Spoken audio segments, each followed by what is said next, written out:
चेतन शास्त्री का नमस्कार दोस्तों। आज का सवाल, 2024 के इलेक्शन के अंदर नरेंद्र मोदी तीसरी बार के लिए प्रधानमंत्री बन पाएंगे या नहीं। ये जानने के लिए दोस्तों आइए सबसे पहले हम उनकी जन्म कुंडली के बारे में समझते हैं। उनकी जन्म कुंडली के अंदर वृश्चिक लग्न है।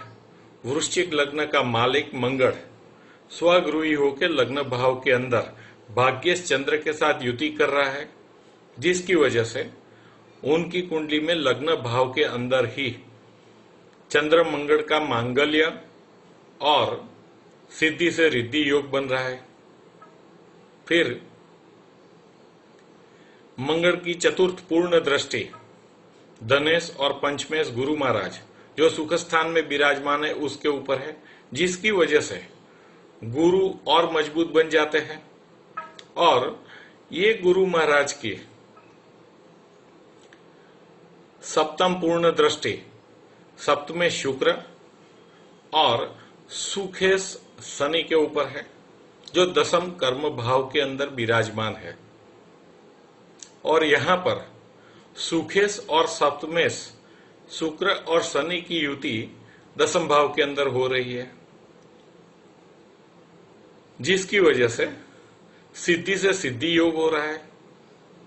दसम भाव में शुक्र बैठ के उनकी कुंडली के अंदर अम्ला कीर्ति योग का भी निर्माण कर रहा है। और गुरु भी केंद्र में स्थित होने की वजह से चंद्र के साथ गजकेसरी योग कर रहे हैं। फिर दसम कर्म भाव के मालिक सूर्य जो सत्ता के कारक है, वो लाभ स्थान में अंदर लाभ बुध के साथ युति करके बुधातीय योग बना रहे हैं, जिसकी वजह से नरेंद्र मोदी एक अति बुद्धिशाली, आक्रामक, निडर और प्रामाणिक लीडर है। उसकी वजह से वो देश को एक नई दिशा दे रहे हैं।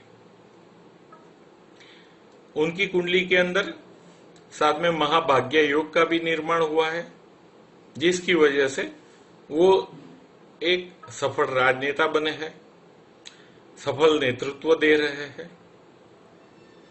इस तरह से उनकी कुंडली के अंदर लग्न, पंचम और भाग्यस्थान अति मजबूत बनते आते हैं और लग्नेश, पंचमेश और भाग्येश भी अति मजबूत बनते हैं।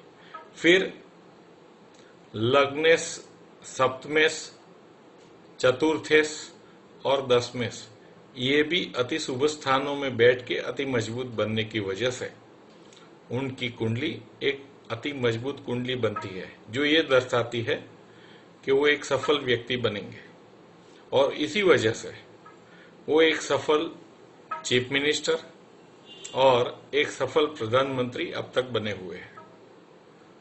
अब आइए जानते हैं कि मई 2024 के अंदर जब लोकसभा का इलेक्शन होने की संभावना है, उस वक्त गोचर ग्रहों की क्या स्थिति है। उस दरमियान गुरु महाराज उनकी कुंडली के सप्तम भाव के अंदर स्वगृही सप्तमे शुक्र के साथ विराजमान है, गोचर के शुक्र के साथ। और उसकी पंचम पूर्ण दृष्टि सत्ताकारक सूर्य जो लाभ स्थान के अंदर लाभेश के साथ विराजमान है उसके ऊपर है। और उसकी सप्तम पूर्ण दृष्टि गुरु और शुक्र दोनों की सप्तम पूर्ण दृष्टि लग्नेश मंगल और भाग्येश चंद्र जो उनकी जन्म कुंडली के अंदर लग्न भाव के अंदर विराजमान है उसके ऊपर है। इस वजह से उनकी गोचर कुंडली जन्म कुंडली के साथ बहुत ही पावरफुल योग की रचना कर रही है। साथ में शनि महाराज जो आम लोगों के बीच प्रसिद्धि के कारक है, वो उस वक्त सुख स्थान में स्वगृही अपनी खुद की कुंभ राशि के अंदर विराजमान है। और वहां बैठ के वो उनके जन्म के शनि जो दसम भाव के अंदर है, शुक्र के साथ विराजमान है, उसके ऊपर है। और साथ में उसकी दसम पूर्ण दृष्टि भाग्येश और लग्नेश चंद्रमंगल के ऊपर है।